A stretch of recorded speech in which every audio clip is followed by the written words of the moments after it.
Oui, merci Monsieur le Président. Chers collègues, enfin, quelle joie et quelle avancée pour notre département. Fini les routes de pavés ou de terre, fini le cheval, fini le maréchal Ferrand. Avec ce rapport, nous passons du 19e siècle au 21e siècle. À vous lire, vous venez de découvrir le bitume et comme une nouveauté, vous allez en user et en abuser.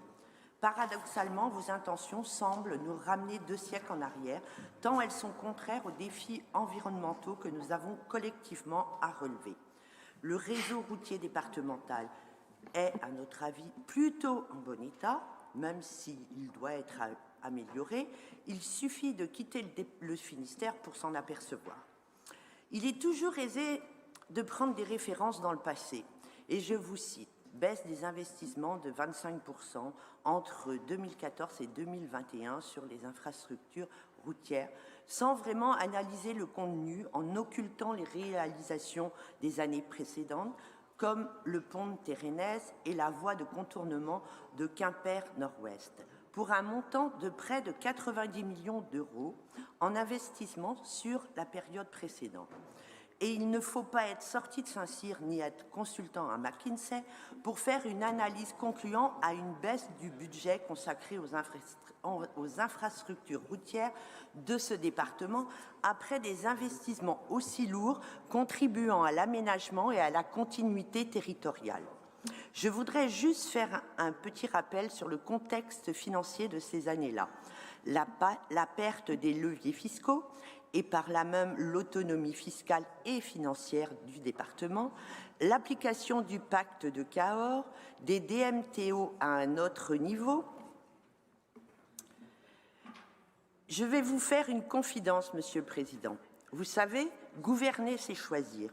Et oui, nous avons fait le choix en 2015 de consacrer un budget moyen aux infrastructures routières.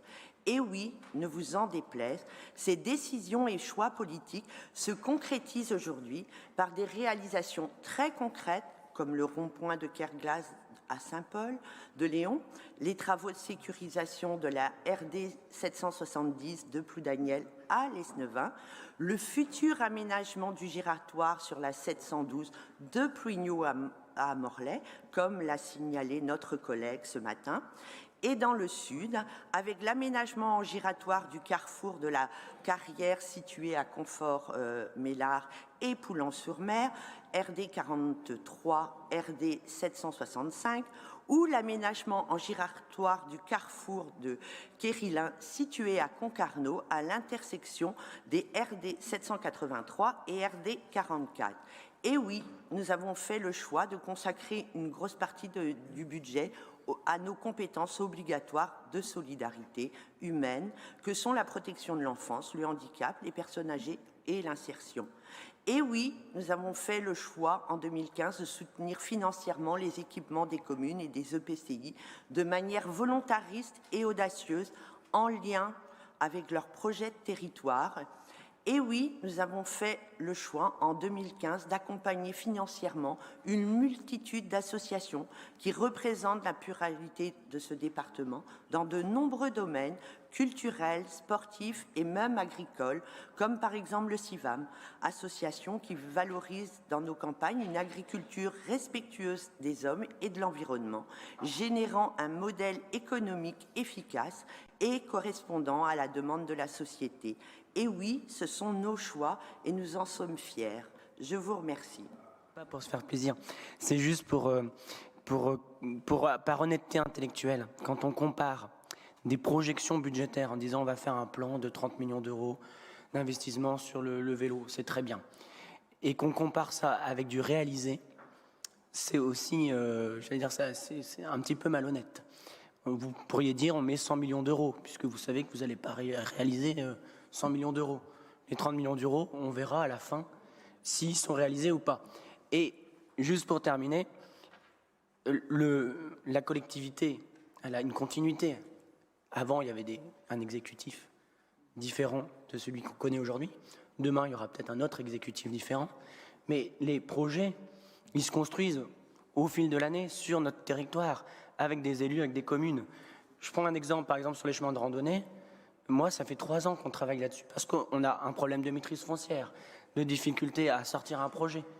Aujourd'hui, le projet, il est terminé, il va sortir, il sera inscrit au PDIPR au moment, ici, de cette mandature. Ça ne veut pas dire qu'on a travaillé avant, et pareil, les projets routiers, etc., qui sortent, ce sont des projets qui ont été travaillés en amont par les services de la collectivité, qui n'appartenaient pas à la majorité précédente et qui n'appartiennent pas non plus à votre majorité.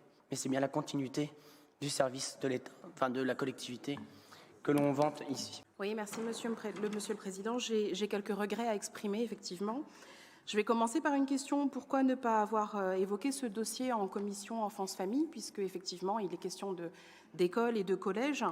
Depuis plusieurs mois, il y a effectivement différents territoires qui travaillent en collaboration avec les partenaires que vous avez cités sur le recensement des besoins, la construction de solutions singulières pour les écoles des territoires et les collèges. En décembre, s'est tenue à Brest une réunion de travail sur ce sujet. J'ai eu l'occasion d'y participer, cependant ce n'était pas avec mon rôle de conseillère départementale du Finistère, car élue d'opposition, je n'avais pas été informée par le département de cette réunion. Plusieurs collèges sont concernés par cette volonté de transformer la culture du numérique. Les TNE, territoires numériques éducatifs, au-delà d'une majoration de l'équipement en place, c'est aussi un travail, vous l'avez dit, sur la coéducation avec les parents, c'est des formations pour les enseignants. Les TNE, c'est aussi des compétences transversales pour nos jeunes, des apprentissages langagiers, de la sensibilisation à la protection des données, avec des jeunes qui sont de plus en plus souvent sur les réseaux. Alors, vous avez pris des engagements assez forts sur ces questions, Monsieur le Président, sur le numérique, à tel point qu'il y a une commission qui comporte le mot numérique dans son intitulé. Mais on peine à voir l'ambition en la matière et du coup la relation avec notre jeunesse. On connaît le plan de déploiement et de financement des infrastructures liées à la fibre optique. Ils étaient finalisés avant que vous n'occupiez votre fauteuil. Mais avoir de l'ambition pour le numérique, ce n'est pas qu'une question d'infrastructure. Où se trouve votre projet politique sur les savoirs numériques? La prise en compte des dangers du numérique pour nos enfants. Vous l'avez nommé, les enfants et les écrans dans la journée. Sur la sobriété du numérique, alors que nous avons collectivement déclaré le Finistère en urgence environnementale. Les seules réponses concrètes sont en fait des dispositifs de l'État auxquels vous émargez. Le New Deal mobile existe depuis plusieurs années en Finistère, porté par l'État, pour améliorer la couverture mobile. Les conseillers numériques déployés par l'État auprès des collectivités finistériennes, cela nous permet d'accompagner des habitants dans leur démarche. Énième exemple, cette délibération sur les TNE. Encore un dispositif de l'État dans lequel l'ambition en faveur du numérique pour le département du Finistère est absente.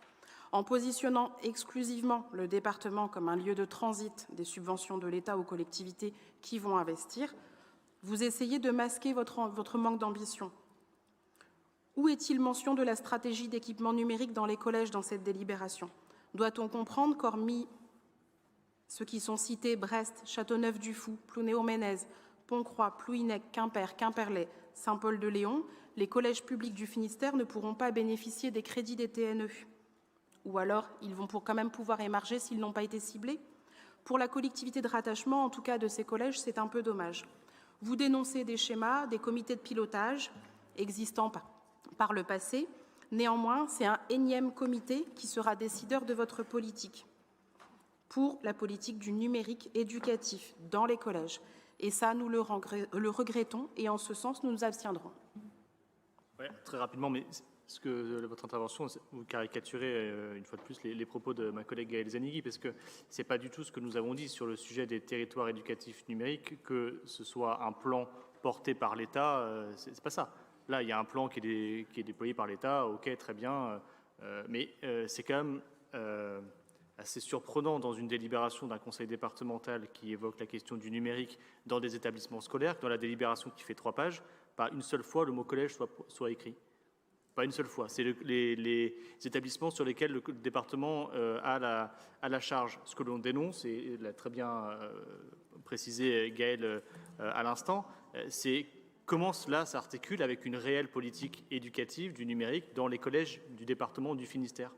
Aujourd'hui, ce territoire éducatif numérique, c'est en gros une ligne de trésorerie du rectorat ou de l'État, dans laquelle on ne sait pas comment vont être déclinés et quelle gouvernance va être mise en place et comment on va s'assurer, nous, collectivités, en responsabilité des collèges, qu'il y ait une homogénéité de l'ensemble des collèges publics sur la question de la dotation en équipement numérique dans les collèges. C'est ça la question.